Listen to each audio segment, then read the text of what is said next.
नमस्कार दोस्तों, next multi bagger channel पे आप सबका स्वागत है। अगर अभी तक आपने चैनल सब्सक्राइब नहीं किया तो आप चैनल सब्सक्राइब कर सकते हो। दोस्तों आज हम लोग पीआई इंडस्ट्रीज़ के बारे में बात करने वाले हैं। दोस्तों जो हमारे मार्केट में एक बहुत बेहतरीन मिड कैप कंपनी है। दोस्तों इस कंपनी को हम लोग बेसिकली एग्रो केमिकल के बिज़नेस की वजह से ज़्यादा अच्छी तरह जानते हैं। तो चलिए दोस्तों शुरू करते हैं। देखिए दोस्तों, हमारे देश में अभी भी हम लोग ज़्यादातर जो पॉपुलेशन है वो फार्मिंग ही करती है, यानी कि एग्रीकल्चर, और ये हमारा मेन सेक्टर भी है।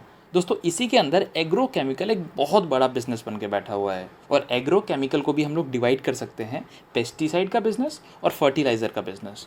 दोस्तों अगर हम लोग इनको डिटेल बात करें कि कौन से शेयर है जो बहुत अच्छा परफॉर्म कर रहे हैं, तो दोस्तों उसी में लार्ज कैप में आ जाते हैं हमारे पास यूपीएल, वहीं मिड कैप में हमारे पास आ जाता है पीआई इंडस्ट्रीज़ जैसी कंपनियां, और वहीं स्मॉल कैप में हमारे पास सुमितोमो केमिकल या फिर चंबल फर्टिलाइज़र जैसी कंपनियां आ जाती हैं। दोस्तों यहीं जैसे मैंने आपको पहले बताया कि पेस्टिसाइड और फर्टिलाइज़र जैसी कंपनियां होती हैं। तो दोस्तों पेस्टिसाइड क्या होते हैं, सबसे पहले इसको जानने से शुरू करते हैं। तो दोस्तों पेस्टिसाइड वो होते हैं जो पेस्ट जो हार्मफुल होते हैं हमारे प्लांट्स के लिए उनको डिस्ट्रॉय करते हैं। जो पेस्ट लगे होते हैं जैसे कीड़े हो जाते हैं या फंगस हो जाते हैं या फिर रैट्स, ये सब हो जाते हैं, तो उनको हम लोग पेस्ट बोलते हैं। और वहीं फर्टिलाइज़र्स का काम क्या होता है, फर्टिलाइज़र्स का काम होता है कि उन्हें हम लोग सॉइल में मिक्स करते हैं ताकि वो लोग हमारे क्रॉप की प्रोडक्टिविटी इंक्रीज़ कर सकें। तो आपको पेस्टिसाइड्स और फर्टिलाइज़र दोनों के बिज़नेस को, मतलब दोनों की कंपनियां अलग होती हैं और दोनों का बिज़नेस भी अलग है। तो ये सबसे पहले आपको पता होना चाहिए। और आज ही हम लोग पीआई इंडस्ट्रीज़ के बारे में जानने वाले हैं जो पेस्टिसाइड के बिज़नेस में सबसे आगे है। तो दोस्तों चलिए इसी के बारे में जानते हैं और शुरू करते हैं। तो देखिए दोस्तों, जैसे मैंने आपको बताया कि जो पेस्टिसाइड का बिज़नेस होता है इसमें भी सबसे पहले वो बिज़नेस आ जाता है जहाँ से हम लोग वीड्स या फिर हर्ब्स जो भी पौधों को ख़राब करते हैं उनके बारे में बात करते हैं। तो दोस्तों हम लोग उनको बोलते हैं हर्बिसाइड्स, और बाद में हो जाते हैं फंगीज जो हमारे पौधों को ख़राब करते हैं। अगर उनको हटाने वाले हमें कोई पेस्ट बनाने हैं तो उनको हम लोग बोलते हैं फंगीसाइड्स। और वहीं आ जाते हैं जानवर, जैसे छोटे मोटे जानवर जो हमारे पौधों में लग जाते हैं, जैसे रैट्स हो जाते हैं, माइस हो जाते हैं, तो उसको हम लोग बोलते हैं इंसेक्टिसाइड्स। दोस्तों अगर हम लोग मार्केट शेयर की बात करें कि कौन सा ज़्यादा हमारा मार्केट शेयर लेके रखा है, तो दोस्तों यहाँ हर्बिसाइड्स का 55% मार्केट शेयर आ जाता है, वहीं फंगीसाइड्स का 23% और इंसेक्टिसाइड्स का 22%। दोस्तों अगर हम लोग कंपनी के बारे में जाने तो कंपनी की शुरुआत हुई थी 1947 में, और फिलहाल कौन कौन सी कंट्रीज़ में ऑपरेट कर रही है इसके बारे में चलिए चेक करते हैं। तो ये देख सकते हैं दोस्तों, पीआई इंडस्ट्रीज सेगमेंट ब्रेकअप में कोई डिटेल में देखने की ज़रूरत नहीं है, एग्रो केमिकल में ये काम करती है। और अगर हम लोग लोकेशन वाइज ब्रेकअप में देखें तो दोस्तों इंडिया से 27% इसका रेवेन्यू आता है।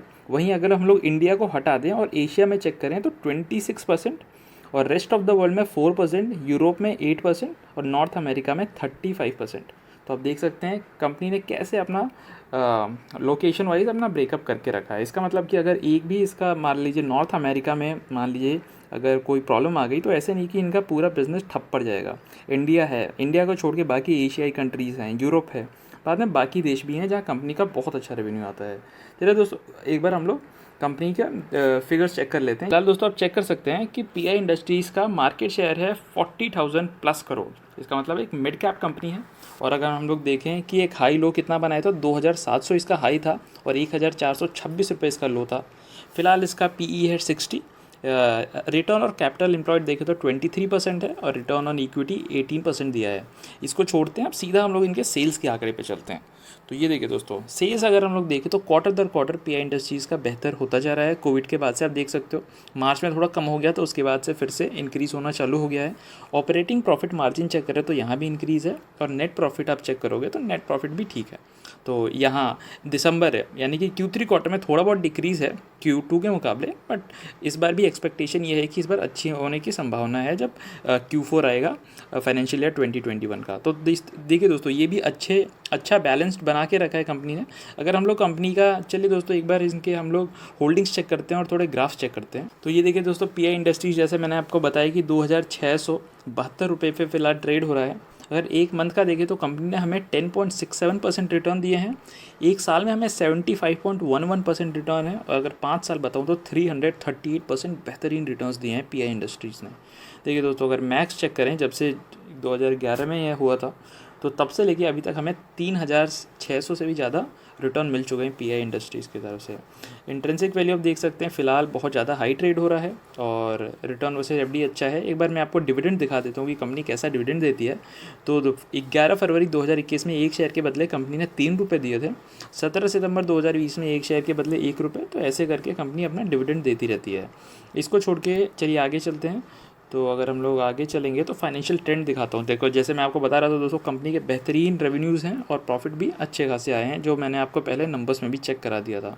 अभी होल्डिंग ट्रेंड देखें तो दोस्तों यहाँ लो प्लेस प्रमोटर होल्डिंग है और यहाँ आप देख सकते हो कि म्यूचुअल फंड होल्डिंग यहाँ एक क्वार्टर में डिक्रीज़ की है। ऑब्वियसली कंपनी ने बहुत अच्छे रिटर्न्स दिए हैं, तो यहाँ मुनाफा वसूली थोड़ी बहुत देखी जा सकती है। प्रमोटर होल्डिंग दोस्तों यहाँ बेहतरीन है, 40 से 60% एक हेल्दी होल्डिंग्स होता है प्रमोटर का, जो यहाँ कंपनी ने 46.74% बना के रखा है। म्यूचुअल फंड होल्डिंग भी बेहतरीन है, 30.86, डोमेस्टिक इंस्टीट्यूशन होल्डिंग 20.97 और फॉरेन इंस्टीट्यूशन होल्डिंग 19.35। अगर यहाँ म्यूचुअल फंड होल्डिंग दिखाऊँ तो दोस्तों पिछले 2 क्वार्टर में थोड़ी बहुत डिक्रीज़ हुई है। प्रमोटर होल्डिंग में यहाँ कोई कमी नहीं है, यहाँ बेहतरीन है।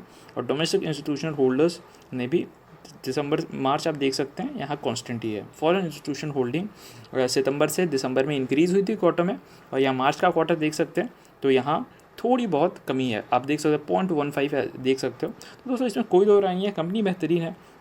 और आपने देख लिया कि पेस्टिसाइड बिजनेस में अपना मार्केट लीडर बन के बैठी हुई है, और आगे चल के जैसे खेती बाड़ी में तो कोई कमी आने वाली नहीं है, इसमें और भी ज़्यादा प्रोग्रेस होगा, और भी ज़्यादा पेस्टिसाइड्स की ज़रूरत लगेगी, और डेवलपमेंट डेफिनेटली इस सेक्टर में बहुत ज़्यादा है। और कंपनी का पहले से ही इसमें बहुत अच्छा मार्केट कैप है, और कंपनी रिटर्न भी बहुत बेहतरीन देती रही है। और जैसे जैसे नए एग्रीकल्चर रिफॉर्म्स आएंगे, कंपनी उसी के हिसाब से खुद को एडजस्ट करती रहेगी, नई इनोवेशन करती रहेगी। बिज़नेस मॉडल बेहतरीन है, इतने सालों से हमारे देश में है, 1947 जैसे मैंने आपको बताया, तो तब से लेके अभी तक बहुत बेहतरीन बात है, कंपनी ने इतने अच्छे रिटर्न्स बना के दिए हैं, और आगे चल के भी बहुत अच्छे रिटर्न्स बनाने की अच्छी संभावना है। तो दोस्तों यही था इस कंपनी में।